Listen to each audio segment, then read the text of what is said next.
William Penn lecture. The first thing I'm going to do is to ask people to give attention to cell phones and electronic devices and turn them off, please. Yesterday, I asked my colleague, Christy Duncan Tesmer, if there were anything she thought I should say in my welcome this evening. Christy broke into her big, radiant smile and said with some animation, "I don't know about you, Arthur, but if I were doing it, I would say how nice it is to be together and not to be talking about finances."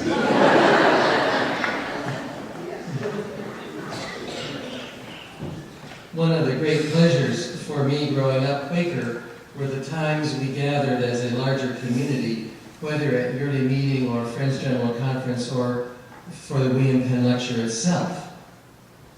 Something special happens which nourishes and sustains us when we come together in a larger community. In Christy's words, how nice it is to be together.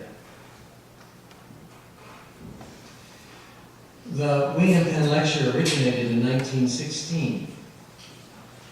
It had as its vision the creation of a closer fellowship of friends which would strengthen loyalty to the ideals of our religious society. This tradition was laid down in 1966, but happily it was revived last year. Over the years, those who have come to speak have been men and women who have been, in my lifetime, Quaker household names. Rufus Jones, Douglas Steer, Thomas Kelly, Elise Boulding, and George Lakey, to name just a few. This lecture series was created and supported by the Young Friends movement, which in 1916 referred to a community of young adult friends from both the Orthodox and the Hicksite yearly meetings. Today, that tradition continues because it is the Young Adult Friends Working Group of Philadelphia yearly meeting. Some of whose members are here in the audience. They were originally going to sit on the facing benches, but realized that they couldn't see the screen. Were that the case, and so are in the body of the audience. The Young Adult Friends Working Group has taken this program under its care, supporting the continuation of our tradition now and in the years to come. Welcome, everyone. At this time, I would like to call on Kat Richter, a member of Trenton Monthly Meeting and a co-clerk of the Young Adult Friends Working Group, to introduce our speaker. Good evening, and thank you for joining us. As Arthur mentioned, my name is Kat Richter, and I'm co-clerk of the Young Adult Friends Working Group. Before we get down to business, I'd like to take a brief moment to update you all on the work of the YAF Working Group, which functions under the leadership of Colin Lucia-Nichols, my co-clerk, and our convening clerk, Elizabeth Hazel-Schmidt, who's here this evening. As many of you know, the financial challenges facing PYM have forced all of us to get creative, young adults included.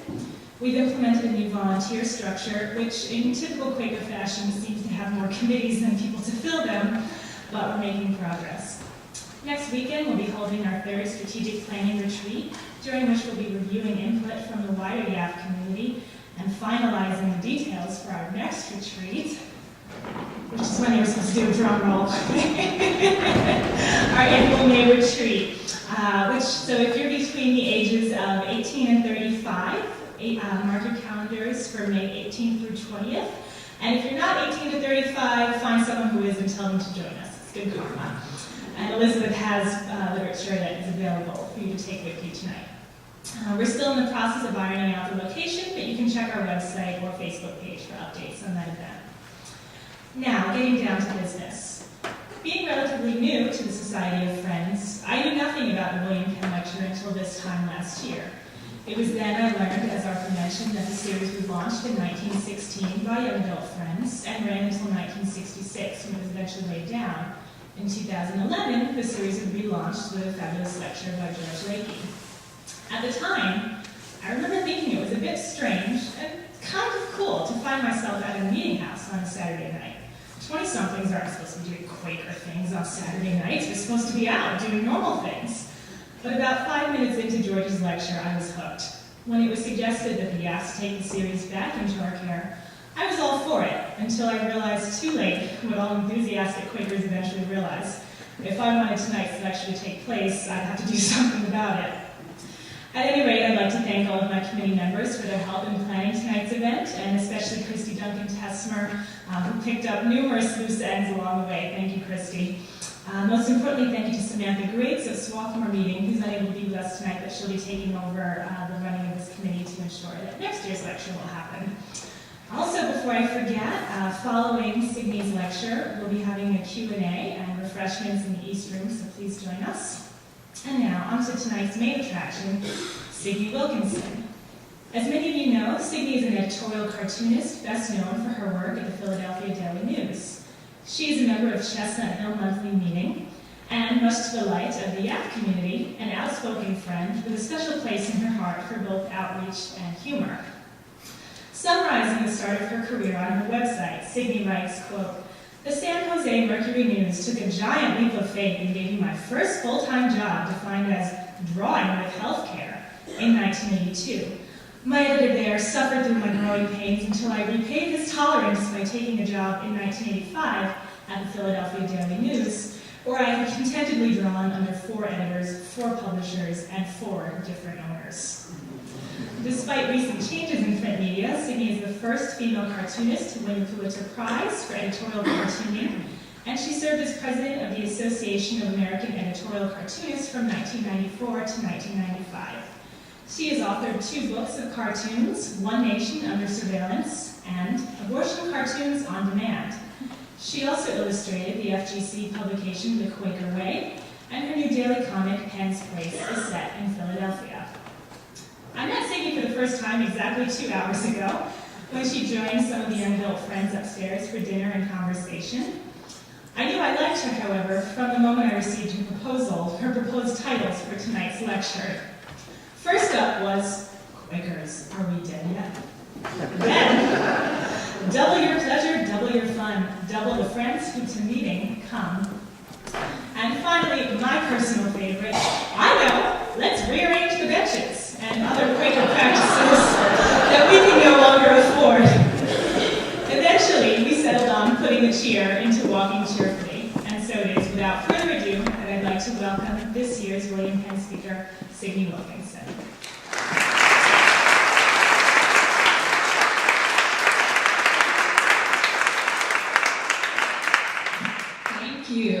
Thank you, Arthur, and thank you, Kat, for that lovely introduction.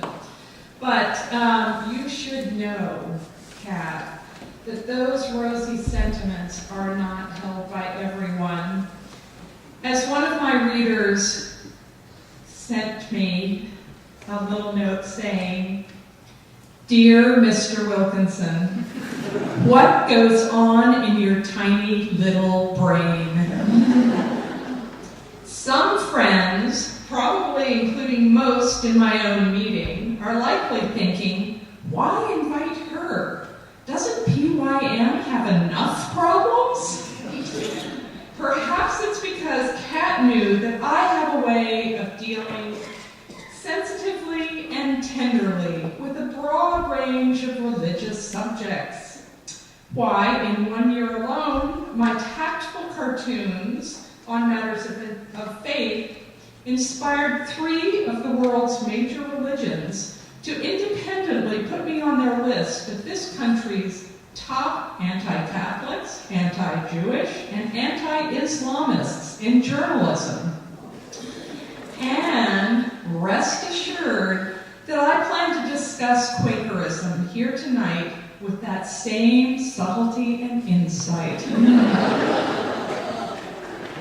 I must warn you that the following remarks have not been threshed. They have not been worship shared, and nor have they been otherwise masticated by anyone who actually knows anything about Quakerism. So if those with delicate theological constitutions wish to leave now, I will not be offended. Until recently, when you Googled Quakers, one of the first entries, after oatmeal, of course, was badquaker.com. I thought, wow, I finally found my spiritual home. As it turns out, Bad Quaker is a libertarian blogger with an affection for Quaker values and a belief in perhaps half of Friends' standard political views. Not that we have standard political views. I agreed with perhaps half of his insights, though I'm not telling you which half.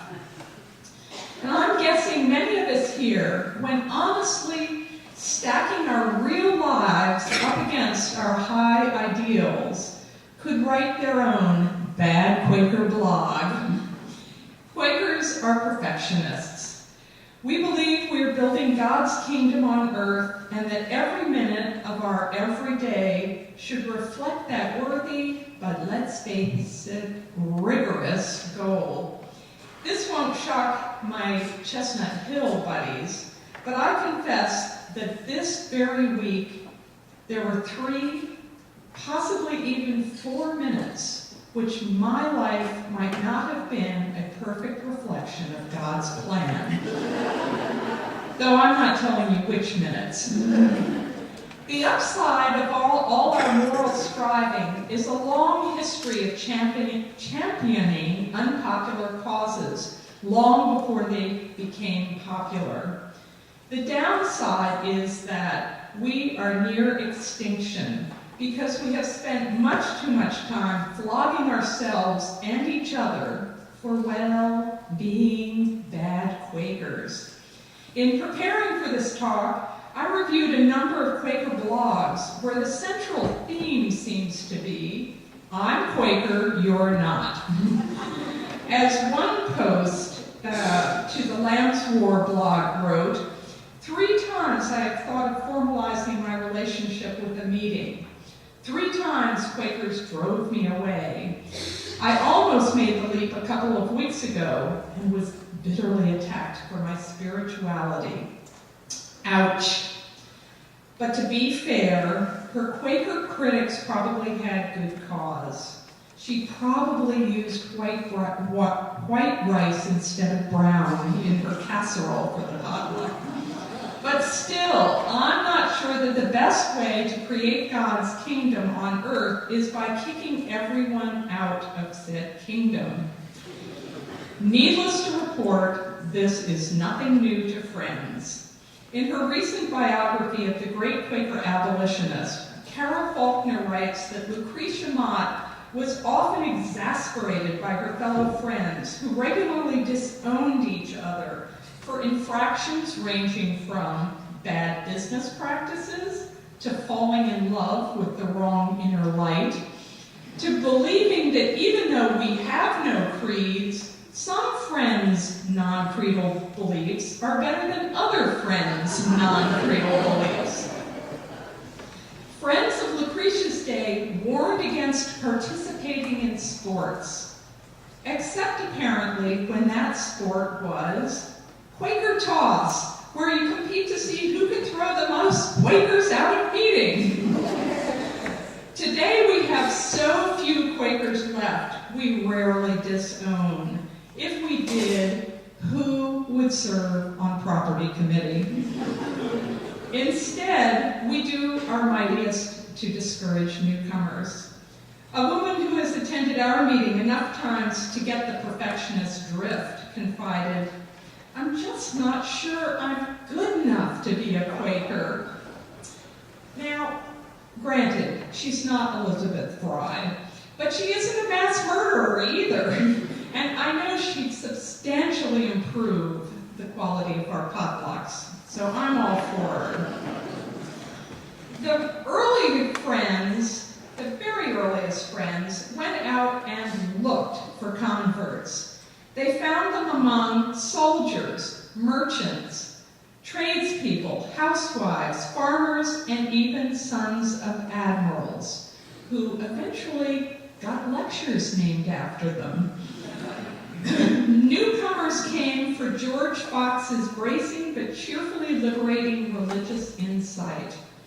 It took decades and sometimes centuries before the implications of Fox's searing but simple beliefs solidified into testimonies. New adherents were allowed to grow into and help form those testimonies. They were attracted to Fox's revelation that the Spirit could be known inwardly. They were not attracted for a 10-page pamphlet on the dangers of nuclear power. If we are to grow our faith so others can enjoy our peaceful, replenishing worship, we better start talking like George Fox did, out loud and out in the world. Because, friends, we are not growing. And as you know in nature, if you are not growing, you are dying. If you think I'm exaggerating, just consider our membership statistics. There are now twice as many Mormons in the Philadelphia area as there are Quakers. Mormons are building a temple 3 blocks from Friends Center. We might want to rent space there soon. Oh, no, I don't. But soon we'll be removing William Penn from City Hall and installing the Angel Maroney. While Mormons, as they should, are busy gathering new Mormons, we Philadelphia Quakers are busy gathering dust. The really sad part is that while we huddle inside our meeting houses, the rest of the world is looking for us. Positive references to Quakerism abound. Jeffrey Eugenides, the Pulitzer Prize-winning author of Middlesex, starts the last chapter of his 2011 bestseller, The Marriage Plot, with this. There were a lot of things to admire about the Quakers. They had no clerical hierarchy, they recited no creed, tolerated no sermons. They'd established equality between the sexes in their meetings as early as the 1600s. Just about every American social movement you could think of had been supported and often spearheaded by Quakers. From abolition to women's rights to temperance, okay, one mistake, to civil rights, to environmentalism. Just think about that, friends. Hundreds of thousands of people paid $28 each, less on Kindle, to read those lines. In a phone interview I did for Friends Journal's fall book edition, coming up in a few months, Eugenides told me that Quakerism is, quote, not the easiest or most entertaining form of worship, but on the other hand, it seems very much suited to a modern sensibility. There are fewer hurdles to jump over. You aren't demanded to accept certain tenets from the get-go that may seem irrational. I would think that it would appeal to a lot of people now. Friends, we owe Jeffrey Eugenides a toaster oven for best Quaker outreach. Similarly, last year on his TV show, The Colbert Report, famed Quaker Stephen Colbert asked Stephen Prothero, the author of God Is Not One, what is the best religion? Prothero replied, I'm kind of partial to Quakers. When he explained that there are no priests or sacraments and no one talks to each other, Colbert asked, so it's like riding a city bus? Colbert then went on to give Quakers a high five for Richard Nixon. That exchange was heard by millions of our fellow citizens. That's more Americans than official Quakerdom has reached in the past decade, possibly the past century. Some fraction of Eugenides' readers and Colbert's viewers might actually think, wow, Quakers sound interesting. I'm going to find out about them. Naturally, they couldn't call us because the biggest number in the telephone directory is for Quaker Sam, who cleans air ducts. Fortunately, no one uses telephone directories anymore.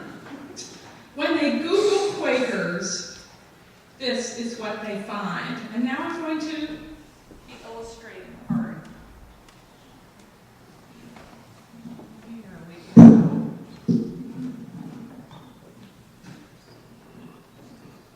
So let's Google Quakers.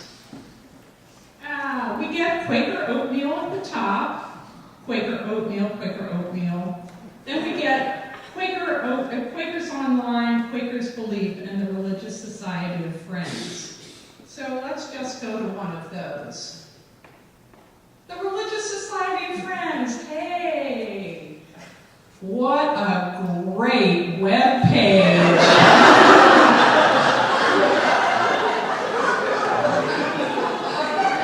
Wow! Are you there yet?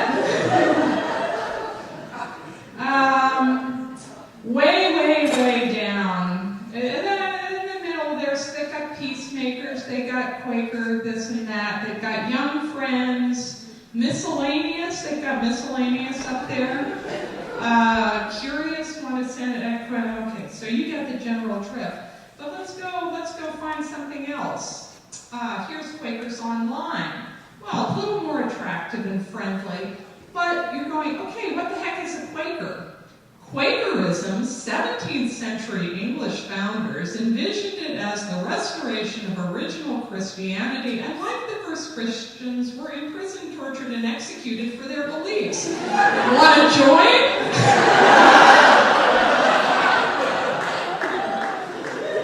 We have to get all the way down there to what do we believe? And you don't find out is what the answer is. Quakerism, as conservative Quakers practice, is Christianity cleansed and polished down to the very essence, stripped in theological corrosion and doctrinal excruciations added over the last 1,700 years. Okay then. Let's move on. Here's the Quaker Information Center. Much nicer. It says, Quakers are members of the Religious Society of Friends. So that explains it, I think pretty well wraps it up. Quakers are an active, involved, faith-based community living in the modern world, as you can see from the picture. 3 elderly white people with a lamp.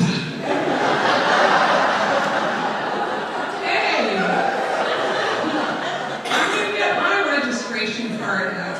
And you young friends, I bet you just can't wait to be getting old Quaker. So then, what else do we have? If you want a Friends Meeting, here's the page for a Friends Meeting. If you want to click on that, and bring your reading glasses because you will need them to read the tiny little type. Absolutely no help here. And the string, the thing that strings through all of them, and if you look on the pages of almost all of our institutions, you will not find on the home page what Quakers believe. Just not there. But here we have the Mormons. Woohoo! The Church of Jesus Christ of the Latter-day Saints. If you click on this guy, you'll get his story, and then you'll get the stories of 5 more very diverse and interesting people who say why they are. And here we are, on the homepage, who we are. the Church of Jesus Christ of Latter-day Saints is the official name of the religion commonly called the Mormon Church. We believe, first and foremost, that Jesus Christ is the Savior of the world and the Son of God. You might not agree with that, but now you know what they believe. And it's right up front, and they will tell you. And this possibly is the reason that they are growing and we are not. If you go to another of their websites, you get this page, which is got all sorts of links to what over on the right, it's prophets and apostles speak today, and it goes down about today's family, marriage plays a vital role. I mean, it speaks to people's real lives and what they're living and what they are looking for in a faith community. Again, it might not be what everybody wants, but they aren't afraid to say it, and they aren't afraid to lay it out for people who might actually be looking. And there are lots of people looking for a faith community. Then the last one I would just like to point out is if you Google Quakers Philadelphia, and just to show how relevant we are in Philadelphia today, every single one of these is about a sports team. How are the Quakers doing? Well, they scored really well against Princeton last night. So that's what we have. That is our face to the world. And there are many, many different ways we can respond to it. I'm just going to show you one, and that is my home meetings, Chestnut Hill meeting, is building a new meeting house. And we're doing it as a place that's going to be for not just friends, but for the community at large, both for social action and for spiritual reflection. It will be open during the week when Quakers aren't there to screw things up. So that non-friends can come and sit together in peace and contemplation and quiet under a James Turrell sky space like this from Live Oak Meeting in Houston, and enjoy what we take for granted, which is a wonderful, peaceful way of worshiping. Everyone, not everyone, as a matter of fact, I recommend nobody build a new meeting house. It's a long, arduous process. And your meetings can all do different things, though, to open yourselves up and make yourselves available to the world around us, because that world is filled with people who would love to share our form of worship. So I'm going to go back to the boring prepared remarks, but no more slides to come, so don't despair. So, if a stray seeker were to actually, after they've gotten through that list of home pages, they actually found a Quaker meeting, what would they find? And I have to say, there are many lively congregations in the Philadelphia area doing great stuff. So don't think that I think that this is a blanket condemnation of all Quakerism. It is just a pep talk, an encouragement to look outside and realize that when people get inside, they really like it. And to treat people as if they will like it. One friend of mine who was raised Catholic found a very nice little meeting in PYM last year, and he went, and it was very small and very quiet, and he finally asked one of the women who seemed to be in charge what she thought the future was, since it was such a small congregation with so little going on. She pointed out the window and said, "That is our future." And she was pointing to the burial ground. And my feeling, the reason I'm here tonight, is that will be our future if we don't change our ways. We're blessed to have many active young friends with us tonight. As a matter of fact, they're the ones who invited me, so I'm really, really in favor of them. But if any of them shared my own daughter's experiences of visiting meetings near college campuses, it's a miracle that any of you stuck with us. One daughter recounted sitting on a back bench with other area students in a meeting that was dominated by a few older friends who droned on about very distant issues and who never welcomed the newcomers and the other kids her age who had come to visit. My daughter tried one more time, same thing happened, and she didn't go back. My other daughter ended up going to a megachurch with a famous pastor who preached near her university. And the reason she went there was just that they held services at different times. She couldn't wake up by 10:30 on Sunday morning, I think is the truth of it. But she would go to this other church just to have the feeling of communion with other people. And these mega churches, we can look down on them, but I went to see what she saw in it. It was packed, and it was filled with people of all ages, all races, all colors. So we could learn from what they offer. Another sort of good news, bad news outside observer of Quakerism named Stephen Prothero wrote an essay on the religious website Killing the Buddha about visiting a Quaker meeting. And he says, "What seduces me is their silence, their sense that the deepest meanings always brim out over the formulas we construct to contain them, that only silence is a large enough cup for the really real." And he's obviously praising our worship, but then he goes on to write that sometimes people will be moved to speak after 45 minutes or an hour, and I typically want to get out safely before words start to colonize the silence with cliches about peace, love, and understanding. He's there for communion in silence that transcends words. He's not there for a 10-minute discourse on politics. And just as I said about our websites, while our political stands are really important, they grew from our basic belief that we each sit equally before the divine. We Friends often take that equality to mean black and white, gay and straight, male and female. But it also should mean liberal and conservative, CO and soldier, protester and policeman, social worker and roofer. Just think if we had convinced Rick Santorum. History would be different.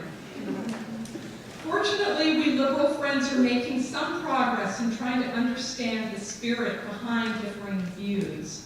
Last year, Friends General Conference's departing head, Bruce Burchard, wrote a lovely Friends Journal article in which he described how he came to genuinely appreciate the light in, now hold on to your bonnets, conservative pastoral friends.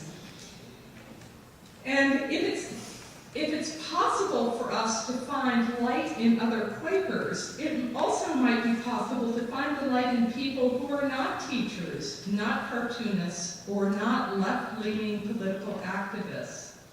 We call ourselves the Society of Friends, but any functioning society has to have someone who can install a toilet as well as someone who can install solar panels. Just think what it would be like if, instead of protesting our corrupt financial institutions, we did as early Friends did and started our own banks.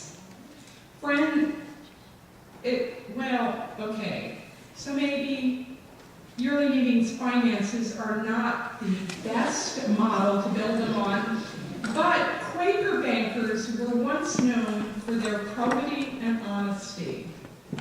How about instead of protesting the lack of jobs, we start businesses that create jobs and progressive working conditions, like the Cadburys did with their chocolate empire, and as Lucretia and James Mott did with a wool trading business whose profits supported their abolition work. They did not have grants to go around and do what they did. They did it on their own. Early Friends' beliefs in fair dealing, transparency, and equality in trade and commerce could go a long way in improving not just Quakerism, but the society's economic system. Now, having said that, I realize that I am absolutely no help. The International House of Cartooning is not destined to be a Fortune 500 company. But I am happy that what I have been able to earn doing those cartoons has allowed me to support many causes which I believe in, including the new Chestnut Hill Meeting House. So, I just want to say that we are not in a race with the Mormons or anybody else for new members. But if we do believe that our way of seeing the world helps us and would help others, we have an obligation to let them know. I challenge you all here tonight to go back to your meetings or worship groups and set a goal to double the number of PYM Quakers in the next 5 years. Now, before you bring out the defibrillators, let me assure you that it can be done. Tonight's host group of young adult friends has doubled in membership in 4 years. Let them be our inspiration. And I have a suggestion. If each of us would invite one newcomer to meeting once a year, certainly some of those invitees would stay for quorum. Martin Kelly, Friends Journal's lively new editor, suggests that we invite every visitor out to lunch after meeting to talk. Not only is that and invite one friend, but they're simple ideas, but they are also Quakers' favorite price, free. So better yet, they do not require committees. I have to think that if George Fox had to sit on a PYM committee, there would have been no Society of Friends. If we get out of our little Quaker bubble, we get to know the many people who would welcome our message that each and every one of us can experience the divine directly. And by following that light, we can transform our lives and the world around us. George Fox told tens of thousands what he believed. So did Margaret Fell. So did William Penn. So did Lucretia Mott. And so, friends, must each of us. So that concludes my formal remarks. But as a reward for sitting so politely, I will show you some cartoons that have nothing to do about any of this. So, here are some cartoons. I'm going to start with some old Friends Journal cartoons that some of you may have seen before. I'm ready for meeting. That was me some years ago. To start, Friends Childcare is $5,000 a year. Friends Elementary is $4,500. High school is $7,000. Okay, this was done 20 years ago. Triple, quadruple all the prices. And Quaker College is already over $20,000. We can't afford Quaker children. And stop. That's my favorite article on SS Yearly Meeting. I should give this to Arthur. Yes, every last committee is very, very important, and they will remain on the ship. This is the AFSC on the left, with the right unifying clothes, and the CIAs on the left. Yeah, we just see what we want to see. So, okay, that's enough Quakers. On to the outside world. Here's Mitt Romney, on to Ohio, leaving Michigan, the state where the trees are just the right size. And Rick Santorum, he thinks he's making it through spring training. And this one was, of course, Nevada voted for Romney. They got the 12% unemployment, divorce, capital, and foreclosure. We need a Massachusetts moderate. I hate to break it to everyone in the Bible Belt, but Massachusetts has the best statistics on education, marriage, child pregnancy, or teenage pregnancy, foreclosures, and pretty much everything else that makes a stable society. This was Arab Spring last year, and then, whoops, Arab Summer. And this I always try to look at us a little bit from the outside. How long till revolutions turn into functioning democracies? Oh, in 200, maybe 300 years. This is gazillions from the military, cut Planned Parenthood, your pro-life Congress. This is on the recent sonogram issue. Before voting, you must see his sonogram. And she's showing the legislator's brain, which is filled with flat earth societies, Tea Party people, and PACs. Oh yeah, Rick Santorum too. But Barack Obama let me down a little bit last year on this. He says, birth control should not be available over the counter for teenagers. And the boy is thinking, female teenagers? Because he wasn't very well, you can see when. All right. So I'm a harping on women's issues. I did not tweet pictures of my undies. I did not dump my husband for an aide. I did not knock up my campaign videographer. Women, they'll never get ahead in politics. This was after the Trayvon Martin, just in case we passed a town watch. And I've done several on it. This is yesterday's East Capitol Hill's Town Watch. That's the NRA, of course. Always looking for suspicious gun laws. And then I did this about Philadelphia. Move along, the shooter was black. And the reason I did this is because so far this year in Philadelphia, there have been over 80 murders, and almost all of them have been young black men. And we do not blink an eye or raise a fuss. And that has started to change recently when the mayor and a number of the sort of more prominent black leaders in town have really started to focus in on that. And Thursday night they had a really big rally on this point alone, and it's really going to change the discussion, I hope, in Philadelphia.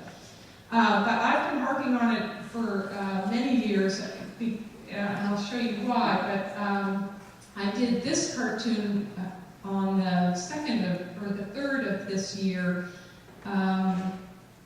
Oh, no, not that one. Just a second. 6 people were shot dead. Oh no. So far this year in Philadelphia. Phew. And that was after one of the shootings at a school. And again, it's just to reinforce the fact that if somebody goes into a school and shoots 6 kids all at the same time, it's front page news. If it happens 1 or 2 a day in Philadelphia in poor neighborhoods, we don't really care that much. And so sometimes a cartoon like this, people go, they nod and they go, yeah, right. But sometimes I get mad, and then I did this one, Occupying Black Philadelphia. And that I did on the 3rd day of this year because there had already been 5 murders in 3 days. And it raised quite a stink because obviously I was saying that this was happening in the Black community and not just Philadelphia. But the fact of the matter is, it is a problem not in all of Philadelphia, but particularly in the poor and minority communities. And the reason I did it was that Michael Nutter raised this issue in his inauguration speech the day before this was published. And again, they're starting to work on it as a specific issue that we need to respond to in different ways than we have been, because whatever we're doing hasn't worked. This is a picture of Fairhill Burial Ground in North Philadelphia. It's a project that I've worked on with other Quakers for the past 20 years. Linnell McCurry, one of my co-conspirators, is here tonight. She was our treasurer. This is how we found it in the early 1900s. This was an historic burial ground where Lucretia Mott, the first president of Swarthmore College, Anna Jeanes, and many, many progressives, and particularly progressive Quakers, were buried. And it had fallen into total disrepair. And we worked for 20 years to create what is now a really beautiful place, safe, clean, and green. But it's still a terribly dangerous neighborhood. And just this last 2 weeks, there have been several really bad murders, including one with an AK-47. That's in our city of brotherly love, right on the border of this. So this is where I've come to know what the real city of Philadelphia is like. And I heard it's not dangerous to work there during the day. It's a beautiful place. The neighbors are terrific, and they've helped us a lot. But still, to live in a place where there's that kind of violence is not a healthy thing for young people or old people. And I encourage anybody who wants to come up there to help us out on work days to join us. It's a fantastic project. It takes a village: the teacher, the truant officer, the DHS worker, the policeman, the judge, and the probation officer, but the responsible parent isn't there. I know this isn't our PC Quaker party line, but having a family matters, and having a strong family is something that a lot of the kids just don't have, and it would be really important and helpful. But of course, our government isn't helping particularly. This is our Governor Tom Corbett's comprehensive education system, with the preschool, the elementary, the high school, and the higher ed, our wonderful prison system. And after we finish slashing education funding, okay, class, come to order. Good news, they found a place to dispose of the water from gas drilling. Fracking has been very good to cartoonists. This was during Occupy Big Government. The Tea Party is protesting big government, and all of us are protesting the big banks. But it's like this interlocking directory, and both of us are protesting different parts of the same system. This one was this week in front of with the Supreme Court. We taxpayers are already forced to buy health insurance. Theirs. My line is, I want the health care that Antonin Scalia has. And lastly, the war in Iraq is over, and our soldiers in the VA hospital say, I wish.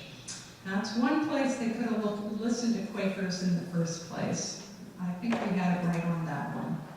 So that's it, friends. There's some cartoons, and I will be happy now to answer your questions.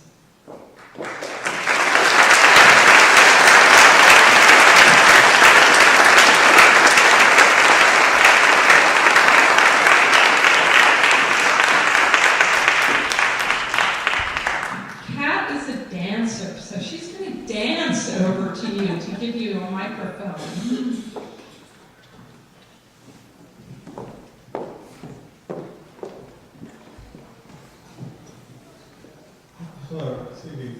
That's fabulous. You're an artist. You spent your career with imagery and graphics, and then you showed us these Quaker websites that are really quite dull. What do you suggest we could do to spice up the look of what we present to the world? Become Mormon. I think that there are probably enough young people in this audience tonight to redo all of our websites by this time tomorrow night.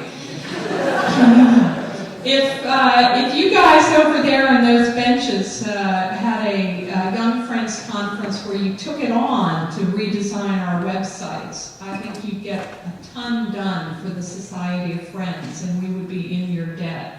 It's not that hard, but you have to put your mind to doing it.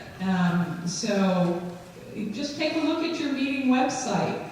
Does it look attractive? Does it tell you what somebody, does it answer the obvious questions, like who are the Quakers, where are they, how do I get in touch, what do they believe? And as I said, I think the main thing is to be able to say out loud what we believe. And I put that on the front of every website. Although, of course, it would be different with every single Quaker meeting, but that's okay. You just touched on my problem. The fact is, Quaker meetings cannot put what they believe at the front of their website because nobody agrees. Mm-hmm. Well, I think that most Quaker meetings have some little pamphlet somewhere that says what they believe. And they, we hand it to people at when we have marriage ceremonies. There are a few lines of what we believe. We believe that there is a light in each of us that is divine and that we can access directly. You can say it differently, your meeting can say it differently, but that's the gist of it. It's not that hard, it's not that complicated. And I think that it's a really important exercise for the meeting to actually figure that out.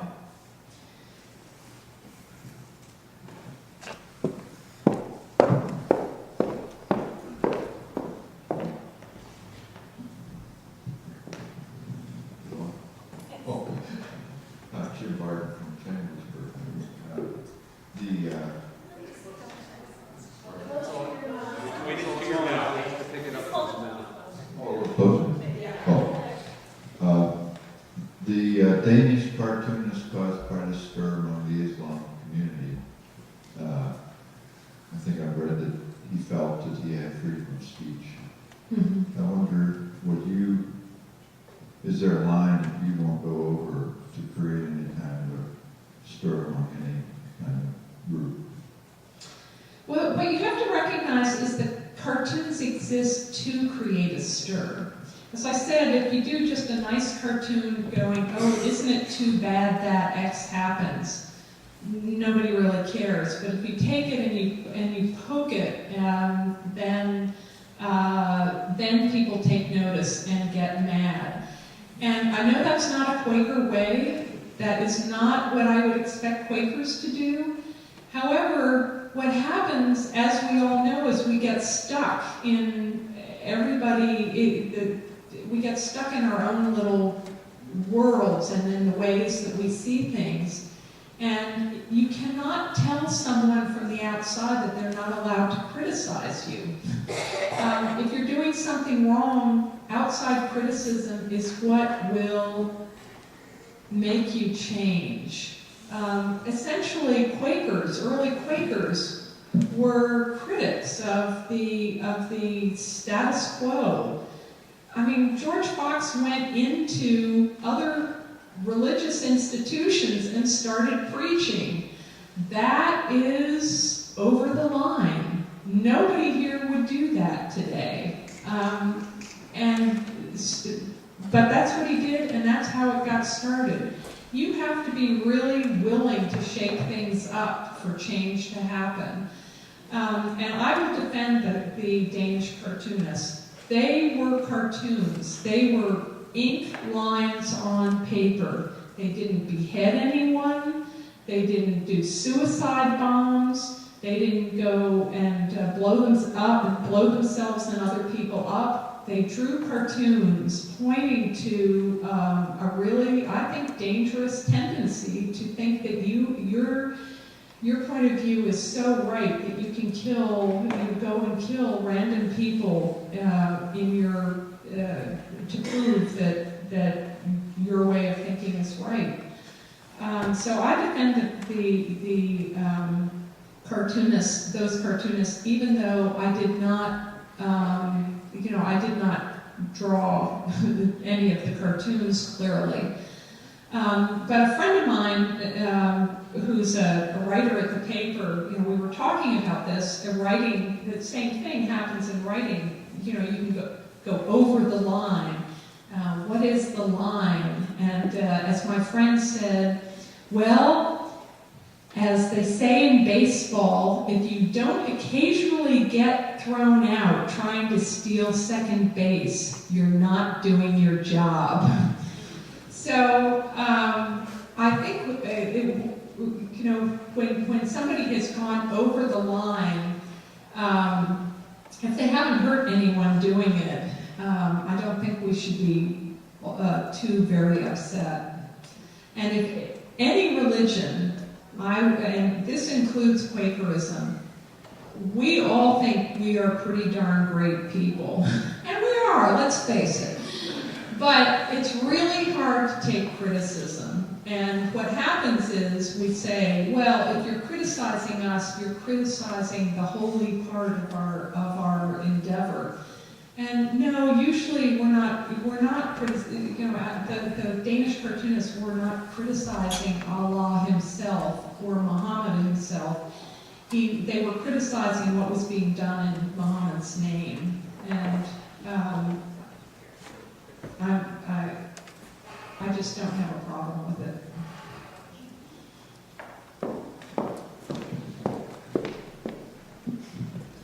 I was wondering if you had any thoughts about why Quakers seem uncomfortable with inviting people and encouraging an expansion of membership. I think we're shy. I think we make Garrison Keillor's Norwegian bachelor farmers look like party animals. And we just have to get over it. I think we just don't get out enough. I'm not kidding. Why do you think that Quakers were most numerically successful and the rest of society viewed them as Dobermans, and now that we're the golden retrievers of society, we have such a hard time? That's very well put. I'm going to steal that for my next rant. That's a good question. I think that's really a good question. And again, I think it's because we don't stick up for what we do believe in and get out there and talk about it. We're so quiet. We're like a dog that's never barks. Dobermans bark. I guess golden retrievers don't. I've had a golden retriever. She never barked, but maybe yours did. I think that's a very good question. But when friends get active, they're with for anti-war stuff, for the environment, for Occupy. It's not exactly a toothless religion, but I guess it's because we never say, you're going to hell if you don't believe like we do. And maybe that's why we're considered mild. I don't know, good forum topic. Tell me, you should bring it up. Yes. Okay. I had a question. Yes. About your suggestion that we double our attendance in 5 years. how are we going to avoid talking about doubling our attendance for 5 years if we, because I see like, I figure we're probably all Quakers here or some kind of affiliation with Quakers. How are we going to ever talk about this with other people if we can't, like, what I'm trying to say is like, someone suggested that we don't know what our beliefs are, and my suggestion is that why don't we talk to other people and say, we don't know what our beliefs are, but this is kind of the basis. But I wondered if you had any thoughts on how we could work on that instead of just talking amongst ourselves for 5 years. Well, do you go to Quaker meeting regularly? I do. And do you like it? Do you think other people might like it? Well, not in school. But you don't think there's anyone else in the universe who might like it, feel that it's a place that offers sustenance and comfort?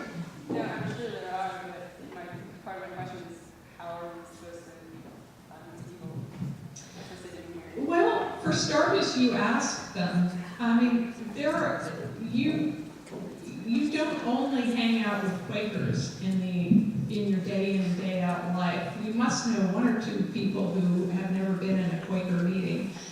And, just let them know that you're Quaker and invite them. It's really not that hard to do, but it takes getting over a barrier because,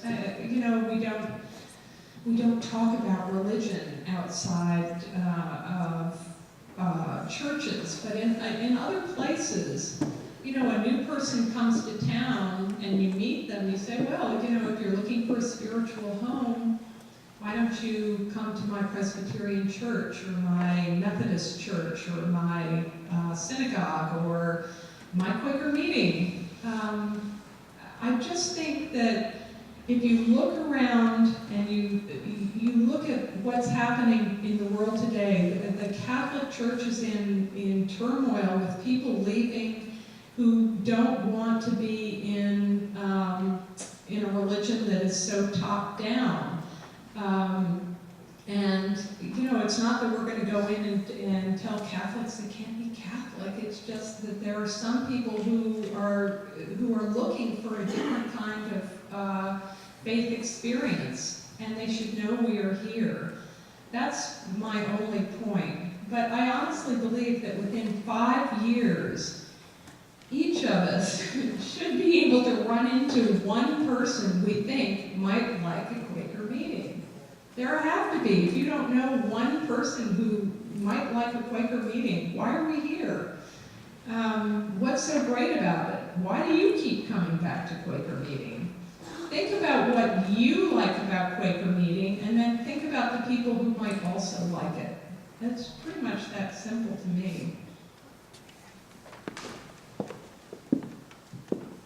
Hi, I'm Matt from West Philly, and I'm a member of the West Philly Worship Group. My question to you is that I've been trying to think about how to phrase this adequately. My question is, at business meetings, especially really intense business meetings when we're discussing important issues that there's a lot of buzz over, often afterwards, when I'm talking to people, I hear a lot of frustration, a lot of anger, and a lot of the type of thing that just doesn't come out in a business meeting, because when we're in a business meeting, we're trying to act in a way that is holy, and we're trying to be very polite towards everyone else who is around. I see that you have kind of developed a forum for yourself through editorial cartoons where you're able to find the thing that's kind of annoying and doesn't make sense and poke it directly and start a fight, and you probably get some crap back. You've got it. Yes. I'm wondering if you have ideas on how we can have more fights within the Quaker community, because I would like to have more fights amongst our community. Well, amen, brother. And first of all, I would like to bring attention to the West Philly Worship Group, because I think this is another way that we can start to replenish our society. We got started in people's houses and just inviting people over and meeting together. That's essentially the format, as I understand it, in West Philly, although I haven't been over to one of your worship sessions. I think that's great, and we can do that everywhere. We can see new groups. But as to your more fights, I can't agree with you more. I think what we do is every time there's the least ripple in the water, we try to quiet things down even more. And the one I hate most is worship sharing. It is to me, oh, I'm afraid to have a discussion, so we're going to just have one person talk, and then we can have silence so nobody else can talk back, and then the next person can talk, and then we'll have silence and nobody can respond to them, and that way we'll get through a whole hour and it will seem like we've talked about something, but we haven't really discussed it. That's, I'm all with you on this one. I think we should have discussions like normal human beings do and trust that we're not going to break out into fist fights. I mean, this is how we share information back and forth. And I wish Friends trusted more that we could do that without blowing ourselves up. You can have disagreements and you can have discussions, and then you can leave that topic and go have a potluck or a beer. Even better. The example I'll give is that at the newspaper, I'm on the editorial page, and now the editorial page has almost 0 people on it. But there used to be about 5 or 6 of us, and we were a very diverse group, very diverse. Conservative, there were male and female, there were black and white, there were very different backgrounds, from very different religions. And we would talk about really tough issues, and but it was like our little office was like a safe zone where we could talk about them and we could get mad even, and yet we knew that we weren't attacking the fundamental person we were talking to. I wasn't trying to destroy you as a human being. I was just trying to convince you that I was right on the taxing proposal in front of the city or whatever it is. So I'm really with you. I just think that you shouldn't I think we should really think about how Quakers think process is everything. Process isn't everything. Process isn't going to feed people. Process isn't going to put gas in your car. Process isn't going to fix your toilet. Somebody's got to do those things. And so let's just get out there and get doing them.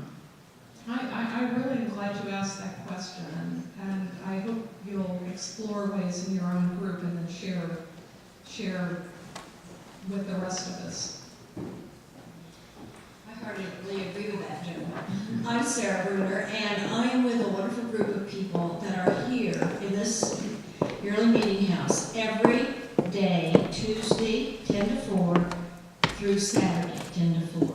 And we are doing outreach every minute, just about of it. We have people come in from all over the world. We have school groups. We have people from the neighborhood who come in and want to know on their lunch hour what Quakerism is. We have to talk about these things. So come and have one of our tours and ask the tough questions we get. And the only argument I got into in nearly a fight was with evangelical Quakers from California. Everybody else was nice. But this is outreach. And we don't know how many people we impact to go to a meeting house in their community. We look at the map. We find out where they live. We say, well, there's a meeting house there. We talk about what an unprogrammed meeting is, and what a Friends church is, and the differences. And for people who come in from the outside into an unprogrammed meeting, So that's some of the stuff we do, and we're working on a shoestring, and they're wanting to get rid of us. So people, we really need this program. We reach the world this way. Thank you. I would just say the more Quakers there are, the more Quakers there will be to support PYM. So, just let's wrap it up. I think I'm keeping you all way too late, but so. I just wanted to speak. I'm Susan Hoskins from Newtown Meeting. I just wanted to speak to the yin to the yang, because I think that we also have to do in-reach. I'm looking at the young friends and the young adult friends, and I'm sad to see how many people we raise in Quaker meetings who don't stay. And I would like to also put the challenge out there. We need to support our young friends and our young adult friends, and I would challenge all of you that when you have a friend who stops coming, reach out to them. When you have somebody who comes to your worship sharing group or your potluck or whatever, and they don't come back, reach out and find out why. Because we also need to hold on to the people that we have, because there's really wonderful resources here. One of the things that we were talking about ahead of time with some of our host committee was that one thing that a meeting can do is let young friends at that 18 to 35-year-old age group who've come through your first day school, let them know that the YAF exists and that they could get in touch, and that there is a group of young adult friends who are active and vibrant. I mean, that's a pretty simple thing to do, but that's one thing we could all do. We sent an email out to all of our young adult friends and invited them to come tonight. Oh, that's great. Thanks. Hello, thank you so much for your speech tonight. I really enjoyed the image in your comment of the 3 elderly white people in the lamp. And particularly, I was raised in Quakerism and have really clinged to the belief of equality in every person. Mm-hmm. And I'm thinking, as you advocate for greater outreach, even if we have these ideals of being an inclusive community, if we look around, it's still pretty homogenous, particularly in terms of race. So I think that's just a comment I'd like to make about when we think about who we want to invite into our religion, how can we actually make our congregation represent our values, and what are ways that maybe Quakerism could be restructured to make it more inviting, to have a singing component, or to have that be a structured aspect that could invite folks from other cultures and other backgrounds in. So I don't know if you have any comments about that, how we can shake up the white majority that's really present in Quakerism. Well, I think that's a great comment. We at Fairhill, the community in Fairhill is almost entirely Black and Hispanic, and we've never had a meeting for worship there. And that's something we should do. Just invite the neighbors, but we just haven't done it. And we need to be reminded to do that and to open ourselves up, not just to people who look exactly like us, but to all sorts of people. I completely agree with you, and I think that if you look at the blogs, I mean, Quaker is a great blog. I'm sure many of you have seen it, but there are lots of discussions on them about this kind of thing, and I would just get on and try to put out a query on who's doing it and how what they found successful, and particularly the issue of music in meeting, I think is a really interesting one. I grew up in Willistown, which had a quiet meeting for worship, and then at the end there were every week a different person took the facing bench, and they were responsible for choosing 2 hymns, introducing newcomers, and leading the announcements, and they usually had some little something they would read. And I love, those hymns came after meeting for worship, But the words of the hymns still ring in my ears. And Chestnut Hill Friends Meeting has banished hymn singing to an early hour and into a different room, and only the people who sing really well seem to be in there, and I'm not one of those people who sing very well. So I really miss that at meeting, and I don't think that the worship experience is that much diminished by having singing someplace in it. But I think that each meeting has to find the way it feels comfortable doing that. So I applaud you for thinking about it, and I think we should keep an open mind. I think one of the really great deficits of early Quaker thinking was a total inability to deal with the artistic side of people's lives, both in art and in music, and certainly dance. But anyway, I don't think it would kill us to experiment. So again, go for it and report back from the front. We can learn from you. One last one. I say we have done. I'd like just to sort of say to bring it all together, and that yes, you need to do outreach. When I first came to Philadelphia, I was already a Quaker in Baltimore Yearly Meeting, and I started talking to this woman on the train, and she says, there are any Quakers around? And I said, well, there's one, and there's another one, and there's another one, and there's another one, all in the same train car as myself. So maybe we need some kind of identifying something or other. Maybe we should go back to plain clothes or something so that people realize we're actually here. But I also agree with having those discussions, like you were saying, about having fights. But having been one of the person who seems to be the other side of the fights all the time, when I stopped coming to Quaker meetings, nobody asked me anything about why I stopped coming. And so I really agree with you about that in-reach. And also to realize that people like me who seem to keep finding the opposition, find it very hard to stay in that. So that you've really got to nurture people saying those things, or they're going to shut up like I did by going elsewhere. Thank you. Thank you. She was from my meeting, so I plead guilty. Okay. And I like it. Thank you.